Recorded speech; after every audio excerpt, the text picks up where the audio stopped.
Hi hello నమస్తే welcome to సోర్ణ media నేను మీ Shyam right ఈరోజు మన స్టూడియోకి అయితే మాత్రం ఒక స్పెషల్ గెస్ట్లు అయితే రావడం జరుగుతుంది అది వచ్చేటప్పటికి ఒక మూవీ టీం అనమాట ఈ మూవీ వచ్చేటప్పటికి Tom and Jerry right me Tom and Jerry అనేటప్పటికి మీరు ఇక కార్టూన్ ఛానల్కి వెళ్ళిపోతారేమో కాదండి మన లైఫ్లో మన జీవితంలో ఇప్పుడు ఏదైతే వైఫ్ అండ్ హస్బెండ్ రిలేషన్ ఉంటుందో కొత్తగా పెళ్ళైన వాళ్ళ మధ్య కానీ లేదంటే ఇట్లా చిన్న చిన్న ఆ గొడవలతో ఇట్లా మన జనరల్గా కూడా మాట్లాడుతుంటాం కామెడీగా ఎరా టామ్ అండ్ జెర్రీ వార్ జరిగిందా అన్నట్టుగా రైట్ ఆ కాన్సెప్ట్తోనే ఒక డిఫరెంట్ ఒక మూవీతో అయితే మాత్రం మనతో రావడం జరుగుతుంది. రైట్ ఆ మూవీ టీమ్ వచ్చేటప్పటికి ఫస్ట్‌గా డైరెక్టర్ గారు వచ్చేటప్పటికి జయశ్రీ శివన్ గారు. హాయ్ అండి. అదేవిధంగా రైట్ ఈయన వచ్చేటప్పుడు ఇప్పుడు ఇది సెకండ్ మూవీ అనమాట ఈయనకి వచ్చేటప్పటికి. అంతేకాకుండా మనతో పాటు ఈరోజు కూడా మన చంద్రమహేష్ గారు కూడా ఉన్నారు. ఆయన వచ్చేటప్పటికి చాలా అంటే చాలా సినిమాలు చేశారు. మన ఇష్టమైన శ్రీహరి గారితో అయితే మాత్రం దాదాపు 3 సినిమాలు అయితే మాత్రం ఆయన చేయడం జరుగుతుంది. 'ఒక్కడే' అనే మూవీతో అదే విధంగా 'అయోధ్య రామయ్య' అదే ఇట్లాంటి మూవీస్ అయితే మాత్రం ఆయన చాలా మంచి మంచి హిట్ మూవీలు అయితే అందించడం జరిగింది. అదేవిధంగా ఈరోజు మన స్పెషల్ గెస్ట్ కూడా తోట వేణుగోపాల్ గారు కూడా ఉన్నారు. ఆయన వచ్చేటప్పటికి 'క్షేత్రం' మూవీ కదా సార్? 'క్షేత్రం' మూవీ కూడా ఆయన చేయడం జరుగుతుంది. రైట్ ఇప్పుడు ఒక ఇద్దరు లెజెండరీ డైరెక్టర్స్ అంటే మన ఇండస్ట్రీలో మంచి డైరెక్టర్స్‌తో పాటు ఈరోజు మీరు కూడా రావడం జరిగింది సార్ శివ గారు. రైట్ వీరితో మాట్లాడి ఈ మూవీ సబ్జెక్ట్ అసలు ఎలా ఉంది? ఈ మూవీ ఎలా అందించబోతున్నారు ప్రజలకి? ప్రజలకి ఏ విధమైన మెసేజ్ ఇవ్వబోతున్నారు? అది ఏ విధంగా ఉండబోతుందనేది వాళ్ళని అడిగి తెలుసుకునే ప్రయత్నం చేద్దాం. నమస్తే సార్. నమస్తే అండి. Thank you sir. Thank you for coming sir Suvarna మీడియాకి. సార్ ముందు మీరు చెప్పండి సార్. అసలు ఏంటి సార్ మీరు ఫస్ట్ మీరు 'లవకుశ' అని చెప్పని వరుణ్ సందేశ్ గారితో ఒక సినిమా చేశారన్నారు. తర్వాత ఇప్పుడు మళ్ళీ చూస్తే 'టామ్ అండ్ జెర్రీ' అని చెప్పని వస్తున్నారు. ఏంటి అసలు 'టామ్ అండ్ జెర్రీ' అంటే ఏమనుకుంటున్నారు? ఏం చెప్దాం అనుకుంటున్నారు? టామ్ అండ్ జెర్రీ అనగానే కార్టూన్ అనుకుంటారండి. బేసిక్‌గా నేను ఆ టైటిల్ అనుకోని ఒక family entertainment love story. Okay. అటు hero only Tom and Jerry ఇద్దరికి మధ్య గొడవ అనేది ఓన్లీ అమ్మాయికి, అబ్బాయికి కాకుండా అటు ఇద్దరు పేరెంట్స్‌కి టామ్ అండ్ జెర్రీలే. అంటే ఎంటైర్ ఫ్యామిలీకి అనమాట. ఫ్యామిలీకి ఇద్దరు 2 ఫ్యామిలీస్ కూడా ఎప్పుడు గొడవ పడుతూనే ఉంటారు. ఓకే. అంటే గొడవ క్రియేట్ అయిపోతుంది ఆటోమేటిక్‌గా. వాళ్ళిద్దరు కొట్టుకోవడం కాకుండా 2 ఫ్యామిలీ కూడా కొట్టుకోవడం, తిట్టుకోవడము ఇదే ఉంటది ఎక్కువ. దీంట్లోంచి పుట్టుకొచ్చిన ఒక లవ్ స్టోరీ. ఒక చిన్న క్యూట్ లవ్ స్టోరీ. దీంట్లో ఎటువంటి అంటే ఒక ఫుల్ ఎంటర్‌టైన్‌మెంట్ అండి. అదే సార్. దీంట్లో ఇంకొకటి ఏంటంటే లవ్ స్టోరీలో ఎక్కడ కూడా లవ్ ప్రపోజ్ చేయడం కానీ ఇంకోటి కానీ ఏముండదు. డిఫరెంట్‌గా ఉండబోతుంది. డిఫరెంట్‌గా ఉంటుంది. అంటే ఈ చాలామంది ఏమంటారంటే పెళ్లి చేయాలంటే ఇటు 7 తరాలు ఇటు చూడాలి, 7 తరాలు ఇటు చూడాలంటారు. అంటే ఇప్పుడు మీరు వచ్చేటప్పటికి ఏంటి చేస్తున్నారంటే ఇటువైపు ఇద్దరు ఫ్యామిలీ నుంచి కూడా కామెడీ జనరేట్ చేస్తున్నారంటే చాలా మంచి టాపిక్ అది. అటు బేసిక్‌గా ఇటు 7 తరాలు అన్నది హీరో అనుకునేది ఇటు 7 తరాలు బాగుంటేనే నేను పెళ్లి చేసుకుంటా అన్నది ఒక కాన్సెప్ట్. ఓకే. అయితే తెలియకుండా నేనేవి కొన్ని చెప్పేస్తున్నా ఉంటాను. తను అలాగే ఫిక్స్ అవుతాడు. ఓకే. దానికి ఇటు హీరోయిన్‌ది కూడా అదే సేమ్ గోలే ఉంటది. వీళ్ళు అనుకోకుండా ఎంగేజ్‌మెంట్ సెట్ అయిపోవడము, వీళ్ళు ఒక చిన్న క్యూట్ లవ్ స్టోరీగా రన్ అవుతున్నారండి. యాక్చువల్‌గా బేసికల్‌గా ఇది దీంట్లో ఎక్కడ కూడా ఈ లవ్ స్టోరీలో లవ్ ప్రపోజ్ అన్నది లేకుండా ఆ లవ్ క్రియేట్ చేయించానండి. ఓకే. అది కాకుండా 2 ఫ్యామిలీస్ కూడా వీళ్ళకి తెలియకుండానే వీళ్ళకి ఎంగేజ్‌మెంట్ సెట్ చేయడం, ఆ ఎంగేజ్‌మెంట్ చెడిపోవడం, ఆ తర్వాత మళ్ళా అప్పుడు లవ్ అనేది వాళ్ళిద్దరి మధ్య ఒక చిన్న క్రియేట్ అవ్వడం. మళ్ళీ వీళ్ళిద్దరూ కలుసుకున్నాక ఈ 2 ఫ్యామిలీస్‌ని ఎలా సెట్ చేసుకునడం ఒక చిన్న బాధ్యత వాళ్ళది. చేసుకున్నాక టోటల్‌గా అదొక ఎంటర్‌టైన్‌మెంట్‌గా తీసుకెళ్ళానండి. ఓకే. టోటల్‌గా ఎక్కడ కూడా బోరింగ్ కానీ, ఇంకోటి కానీ ఒక చిన్న మంచి సాంగ్స్ అలా పెట్టుకొని రన్ చేశానండి. Super sir. Super. Right. Sir నమస్తే సార్. నమస్తే అండి. సార్ చంద్రమహేష్ గారు మీరు మంచి మంచి సినిమాలు చేశారు. 'ప్రేయస్ రావే' అని చెప్పని, 'హనుమంతు' అని చెప్పని, 'ఒక్కడే' శ్రీహరి గారితో చేసినవి కానీ ఇట్లాంటివి ఉన్నాయి. రైట్. అంటే మీకున్న జర్నీ అనే మీ ఫిల్మ్‌లో జర్నీ కానీ అదంతా కూడా చాలా అంటే చాలా మంచి ఎక్స్‌పీరియన్స్ మీకు అనేది. రైట్. ఇప్పుడు మీరు ఫాదర్‌గా చేస్తున్నారని చెప్పని తెలిసింది మరి శివ గారి సినిమాలో 'టామ్ అండ్ జెర్రీలో'. విషయం ఏంటంటే నేను ఫస్ట్ ఈ కథ అనుకున్నప్పుడు హీరోయిన్ సెలెక్ట్ చేసిన పక్కన పెడితే ఒక 2 ఫ్యామిలీస్ని సెలెక్ట్ చేసుకోవాలి. ఆ 2 ఫ్యామిలీని సెలెక్ట్ చేసుకోవడానికి ఎవరిని సెలెక్ట్ చేసుకోవాలి అని చెప్పేసి డిస్కషన్ చేసిన తర్వాత అప్పుడు ఒక చిన్న థాట్ ఏంటంటే ఎవరినో పెట్టుకోవడం ఎందుకు అంటే ప్రతిదీ ఎలా మూమెంట్ అంటే ఒక ఫాదర్ ఎలా ఉండాలి, ఆ క్యారెక్టర్ ఎలా ఉండాలి, ఈ క్యారెక్టర్కి ఎలా ఉండాలి అనుకున్నప్పుడు నేను ఊహించుకున్నప్పుడు నాకు మా గురుగారు సార్ దగ్గర అప్రెంటిస్ దగ్గర నుంచి నేను డైరెక్టర్ అయినంత వరకు సార్ దగ్గర రన్ చేస్తాను. మధ్యలో సార్ దగ్గర ఒక సినిమాకి వర్క్ చేశాను. సో ఇద్దరు గురుగారులను పెట్టి అప్పుడు అనుకున్నా హీరో ఫాదర్కి అయితే సార్ కరెక్ట్గా సరిపోతారు. ఎందుకంటే సార్కి బేసిక్ అని ఏదైనా క్లారిటీ అడుగుతాడు. ఒక చిన్న మేము మిస్టేక్ అడిగాము షూటింగ్లో, మేము స్టెండర్డ్ చేసేటప్పుడు ఏదైనా ఒక మిస్ అయింది నాకు ఒక క్లారిటీ చెప్పంటాడు. మరి ఏదో అబద్ధాలు చెప్పేసి దాటేలేము. నాకు చిన్న క్లారిటీ అయినా సేమ్ అలాంటి ఉన్న క్యారెక్టర్ ఇది. సో సార్ అయితే బాగుంటుంది కదా అని అనుకున్నాను. నెక్స్ట్ సార్ ఏంటంటే ప్రతిదానికి ఎమోషన్ అయిపోతుంటారు. సరే ఈ కరెక్ట్గా క్యారెక్టర్ సెట్ అయిపోతుంది. సరే అసలు సార్ అవైలబుల్ ఉన్నారు లేదా ఫస్ట్ అది తెలుసుకోవాలని చెప్పేసి సార్ని అనుకున్నాక మాట్లాడి ఒప్పించి కాదు శివ గారు, మీరు మాట్లాడుతుంటే నాకు అంటే మీ థాట్ ఎలా ఉందో నాకు ఒక చిన్న నాకు కూడా స్ట్రైక్ అయింది. జనరల్గా ఎవరైనా ఇప్పుడు వేణు సార్ కానీ లేదంటే సార్ అంటే ఎలా ఆర్టిస్ట్ సారు, అన్ని అన్ని కళలు సార్ ఉంటాయి, డైరెక్షన్ కూడా చేశారు, అది ఓకే. ఇప్పుడు ఆర్టిస్ట్ నుంచి డైరెక్షన్ అంటే ఓకే, బాగానే ఉంటుంది. మీరు ఎలా ఆలోచించారంటే అని చెప్పిన అది మీరు మీ స్వార్థం అని చెప్పని నేను అనుకుంటున్నా. ఎందుకంటే అదే సార్, ఇప్పుడు జనరల్గా నాకు ఈ క్యారెక్టర్ ఉందంటే ఈ ఆర్టిస్ట్ ఇలా చేస్తాడు, ఈ ఆర్టిస్ట్ ఈ ఎక్స్ప్రెషన్ పలికించగలుగుతారు, నాకు ఈ ఎక్స్ప్రెషన్ రావాలని చెప్పని యాజ్ ఎ డైరెక్టర్గా వాళ్ళు ఏం చేస్తారంటే తీసుకుంటారు అవుట్పుట్ అనేది.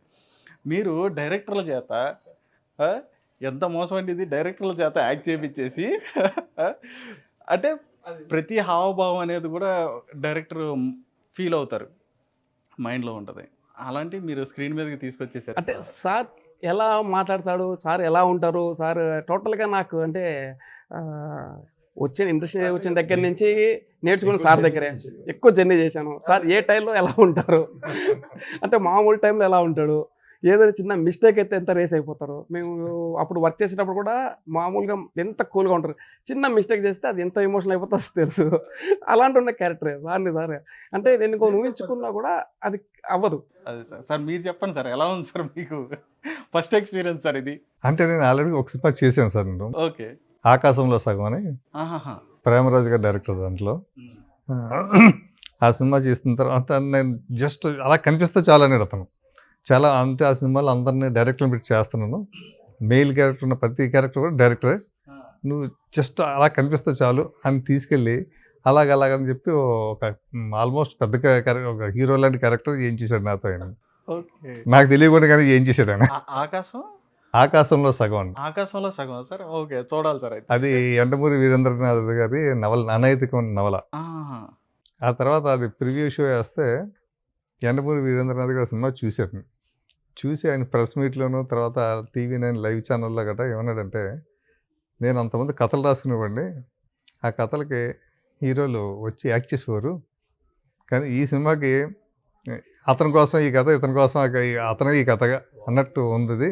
సూపర్ సార్, కరెక్ట్గా న్యాచురల్గా ఉన్నాడు అతను, ఈ క్యారెక్టర్కి బాగా సెలెక్ట్ చేసుకున్నాడు అనేసి ఆయన కాంప్లిమెంట్ ఇవ్వడం. అంటే సూపర్ సార్, సూపర్ సూపర్. మా రామానాయుడు గారు కూడా సినిమా చూసి ఏమయ్యా ఏందయ్యా ఇలా చేసావు నువ్వు, నేనే తీసిపోను కదా నీతో సినిమాలు పెట్టి అని ఆయన నన్ను కాంప్లిమెంట్ ఇవ్వడం. అంటే సూపర్ సార్, సూపర్. ఆ తర్వాత చాలామంది నన్ను అడిగారండి సినిమాలు, తెలిసిన ఫ్రెండ్స్ బాగానే మా సినిమా చేయండి. నేను అవాయిడ్ చేశాను. నా ఏం డైరెక్ట్గా కొంచెం సక్సెస్ రేట్ తగ్గిందండి నాకు. మళ్ళీ మనకు ప్రూవ్ చేసుకోవాలి, డైరెక్టర్గా మంచి ఇటు కొట్టాలి.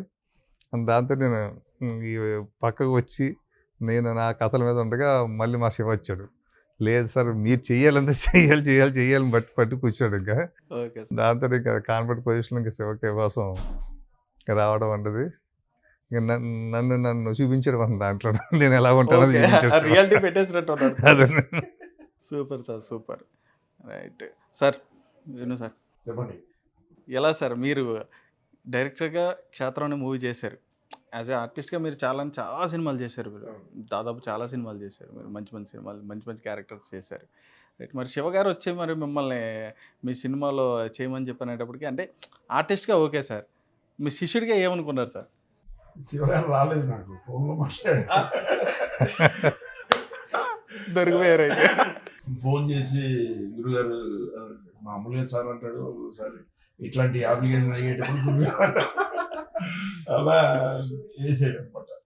ఏంటి శివ అంటే, లేదు ఇట్లా మా గురుగారు చేస్తున్నారు చంద్రమహేష్ గారు, మీరు అయితే బాగుంటుందని చెప్పని అలా చెప్పేటప్పటికే సరే నాకు ఇష్టమైన డైరెక్టర్ యాక్చువల్గా ఆయన దగ్గర వర్క్ చేయాలని, ఆయనతో ట్రావెల్ అవ్వాలని చాలా పాజిటివ్గా ఉంది.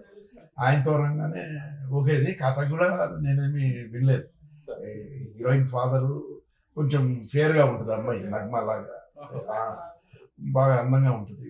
సో అట్లాగా నేను కూడా కొంచెం హైట్ గీటు ఉంటాను కదా, కొంచెం అలా కాంబినేషన్ వర్కౌట్ చేసాడు. ఒక ఫ్యామిలీ అది బాగా వెళ్ళిన ఫస్ట్ డేనే నాకు వీళ్ళ మిస్సెస్ ఆమె వచ్చి ఎస్ సార్, నిర్మలా గారు. నిర్మల గారు. సో ఆమె వచ్చి సీన్స్ అన్ని చెప్పింది. అది చెప్పగానే నాకు కూడా కొంచెం ఇన్వాల్వ్ అయ్యా. కొంచెం తెలంగాణ భాష కొంచెం నేను అప్పుడప్పుడు కొన్ని సినిమాల్లో వాడాను. అవన్నీ ఆ డైలాగులు అవన్నీ చెప్పడంతో చాలా బాగా కనెక్ట్ అయ్యా. ఫస్ట్ డేనే అన్ని సీన్స్ అన్ని వినడం జరిగింది. కథ కూడా తను లైట్గా చెప్తూ వచ్చినాడు, చేస్తూ వచ్చాను. బట్ కనెక్ట్ అయ్యా. తర్వాత నేను నాకు కూడా ఆల్మోస్ట్ గురుగారు లాగే చంద్రమహేష్ గారు. ఆయన దగ్గర నేను శ్రీహరి ఆయన వీరశంకర్ గారు ఇట్లా కలిసి వర్క్ చేశాను. ఆయన ఆఫీస్కి రెగ్యులర్గా పోయేవాడిని. అట్లాగా ఆయనతోటి ఫైర్ లాంటి సీన్స్ వచ్చాయి. బాగా ఎంజాయ్ చేశాను. ఆయన ఎమోషన్, నేను ఎమోషన్, బాగా చాలా ఎంజాయ్ చేశాను షూటింగ్ అప్పుడు. సినిమా నాకు అంటే నేను బాలు లాంటి పవన్ కళ్యాణ్ గారితో చేశాను. పెద్ద సినిమాలు బాలకృష్ణ గారు మిత్రుడు చేశాను. పెద్ద సినిమాలు చేశాను. ఆ సినిమాకు ఈ సినిమాకు ఎక్కడ ఏ వ్యత్యాసం ఏమీ అనిపించలేదు. అంటే నాకు తెలిసినంతలో నేను చేసిన సినిమాలు అన్నిటికంటే కూడా ఎక్కువ డైలాగులు ఈ సినిమాలో చెప్పా. అంటే దాన్ని బట్టి పెద్ద క్యారెక్టర్ చేశాడు. సరదాగా క్లైమాక్స్ కూడా దాదాపు 2-3 రోజులు చేశాడు. ఆ క్లైమాక్స్ అందరి కాంబినేషన్ బాగా కష్టపడ్డాడు. డైరెక్టర్గా తను ప్రూవ్ చేసుకున్నాడు. ఆ అమ్మాయి కూడా డైలాగులు స్పాట్లో ఏదైనా చేంజెస్ అది దాన్ని స్క్రిప్టెడ్ తీసుకొని చాలా బాగా వర్కౌట్ చేశారు. సినిమా అంతా కూడా హీరో హీరోయిన్ ఎలా గొడవలు పడతారో అలా డైరెక్టర్ గారు వాళ్ళ మిస్సెస్తో ఎలా గొడవలు ఉంటాయో అట్లా నేను నా మిస్సెస్తో అట్లా గొడవలు అది న్యాచురల్గా నేను ఇంట్లో కూడా పడతా ఉంటాను గొడవలు. చాలా అన్నట్టు ఈ క్యారెక్టర్లో దూరిపోయావు. ఎంత కష్టమేమో అనిపించింది. అయ్యో సార్, ఏంటి సార్ నిజమేనా సార్ ఈ టామ్ అండ్ జెర్రీ గొడవలు?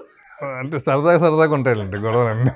మేము అనుకున్నప్పుడు మా మిసెస్ ఏమనేదంటే, లేదు సార్ని హీరోయిన్ ఫాదర్గా పెడతాము, ఈ సార్ని హీరో ఫాదర్గా పెడతామంటే ఎన్ని చేసింది నేను, లేదు ఇలా పెడతామని చిన్న క్లాష్ అయింది.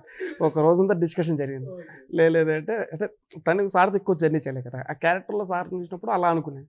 జర్నీ నేను చేశాను కాబట్టి నాకు ఐడియా ఉంటుంది అని 1 day డిస్కషన్ చేసి గొడవలు తిరిగి దాంట్లో ఉన్న కొన్ని డైలాగులు తిట్టుకునేటప్పుడు కొన్ని డైలాగులు రాసేసుకొని దాన్ని రన్ చేసాను. ఓకే సార్, ఇప్పుడు మన లైఫ్లో ఇప్పుడు ఎలా మీరు ఆ కాన్సెప్ట్ మీద ఉన్నారు కాబట్టి, ఇప్పుడు ఒక లైఫ్లో మనం ఇప్పుడు చిన్న చిన్న గొడవలు అనేవి రావడం కామనే. అవన్నీ కూడా క్లాషెస్ అనేవి వస్తూ ఉంటాయి పెళ్ళైన తర్వాత. మీరు అన్నట్టుగానే టామ్ అండ్ జెర్రీ లాగా సేమ్ ఉంటుంది. ఒక్కో చోట ఎమోషన్ పట్టేస్తుంది, ఒక్కో చోట కామెడీ అనేది ఒక్కో రకరకాలుగా ఉంటుంది. అన్ని రకాల నవరసాలు వచ్చేస్తాయి ఫ్యామిలీలో. మీ మీ మీ ఎక్స్పీరియన్స్తో మీరు ఏదైనా సజెషన్ ఇవ్వాలనుకుంటే ఈ ఈ ఈ ఇట్లాంటి చిన్న చిన్న గొడవలకి ఎట్లాంటి సజెషన్ ఇస్తారు? అంటే ఎవరి ముందు కాంప్రమైజ్లు అవ్వాలా, లేదంటే అర్థం చేసుకోవాలా, ఎలా ఉండాలి? ఫ్యామిలీ అన్న తర్వాత చిన్న చిన్న గొడవలు 100% ఉండాలండి, రావాలి. గొడవలు లేకపోతే అది ఆనందం ఉండదండి. ఏం చేద్దంటే ఆ గొడవలన్నీ నేనేమంటానంటే ఒక సముద్రం అలలాంటివి అంటానండి. ఆ సముద్రాలను మనం చూసి కొద్దీ అందంగా కనబడుతుంటాయండి. అలలు ఏమనుకోండి ఎలా ఉంటుంది, ఫ్లాట్గా చూడడం ఎక్కువసేపు చూడడం చూసిపోతూ ఉంటాయి.